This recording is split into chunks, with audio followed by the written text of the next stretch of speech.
की बात बाजू में रखो। ભરત भरत की मोहम्मद फैशन की बात मत करो बेटा।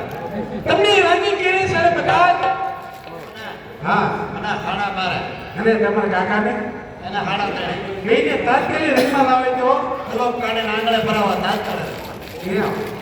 સંગીત સાંભળવું છે हां તો બેસી જાઓ ए जा सावा दे संगीत की शुरुआत करे।